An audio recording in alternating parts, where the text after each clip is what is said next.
Hello everyone, my name is Dr. Veer Kumar Patil. I am Assistant Professor of Kelly College of Pharmacy, Hubli, Department of Pharmacy Practice. Today I am discussing about peptic ulcer disease. So what is that peptic ulcer? So before discussing the peptic ulcer, I will cover introduction, pathophysiology, etiology and risk factors, types of peptic ulcer disease, clinical presentation, investigation, diagnostic test, complications of PUD, management, summary and reference. So what is that peptic ulcer disease? So introduction, the peptic ulcer is a lesion in the lining, that is mucosa of the digestive tract, typically in the stomach or duodenum, caused by the digestive action of pepsin and stomach acid. The lesion may be subsequently occur into the lumina propria and submucosa to cause the bleeding. Mainly it causes the bleeding. Most of peptic ulcer occurs either in the duodenum or in the stomach, both. Either it can be caused duodenum or in the stomach, and the ulcer may also occur in the lower esophagus due to reflexing of gastric content relay in the certain areas of the small intestine. So the pathophysiology, the mainly the peptic ulcer diseases, they have the two pathways, that is defensive and that aggressive.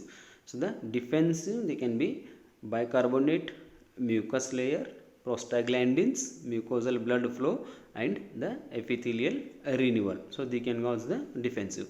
Then the aggressive, that is H. pylori, that is Helicobacter pylori, NSAIDs, examples like diclofenac, aceclofenacs, then pepsins, bile acids and smoking and alcohol.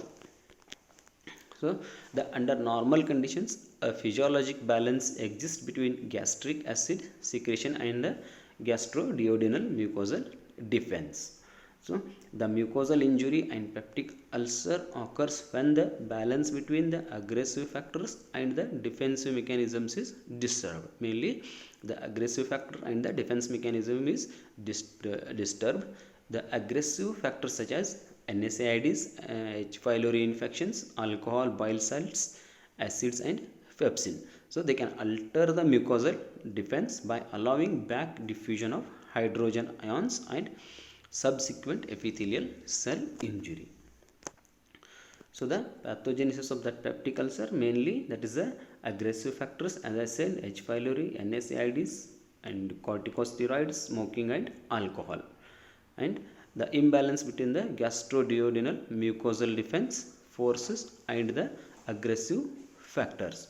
So they increase the gastric acidity and the peptic activities.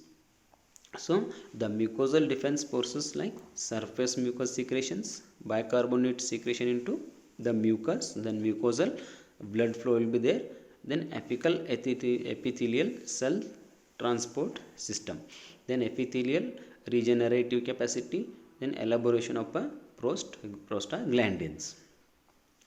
So they impair the defenses. Then it can first, and one more is associated disease like cirrhosis, chronic renal failure, Zollinger-Ellison syndrome, hyperparathyroidism, chronic lung disease and chronic pancreatitis. So they impair the defenses. The first, it can cause the ischemic shock or stress related, and they delay the gastric emptying. So to slowly, they will be slow or delay the gastric emptying. Then there will be causes of the duodenal gastric reflexes.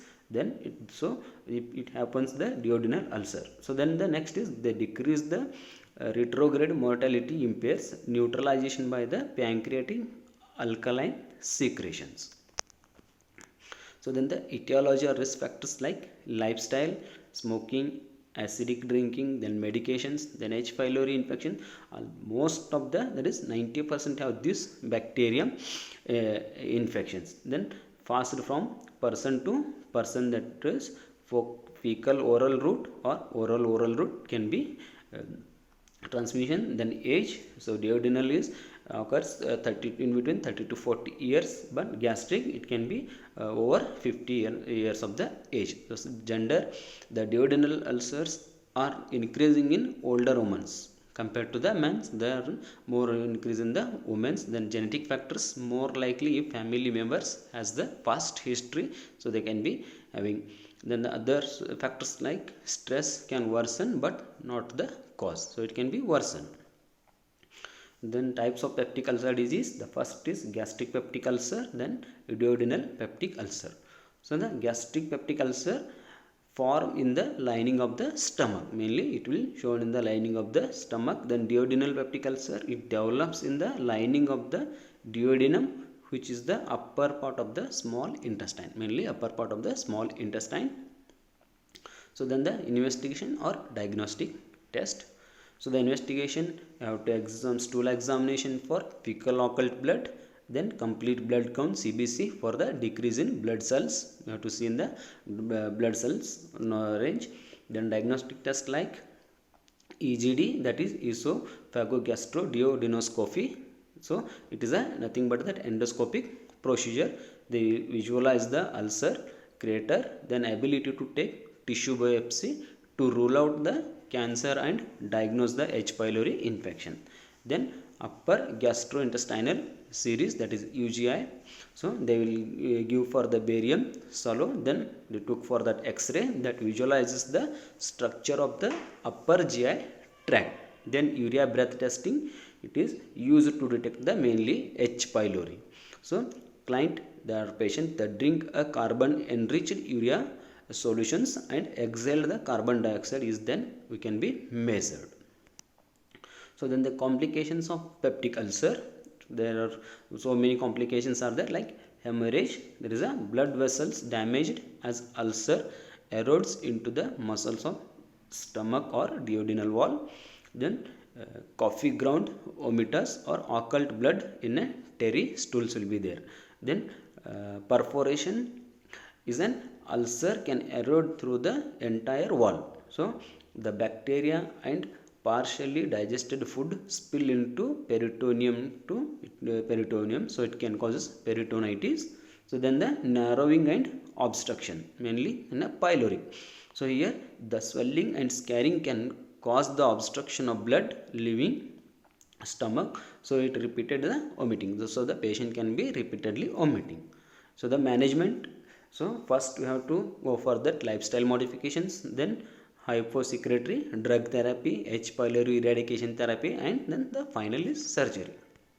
So the lifestyle modifications, like you have to the patient is taking any NSAIDs, so discontinue the NSAIDs drugs. Then smoking session, you have to slowly have to stop that smoking and alcohol session. Then you have to go for the stress reduction. So then the hyposecretory drugs like proton pump inhibitors, examples like pantoprazole, rabeprazole, omeprazole, so they suppress the acid production.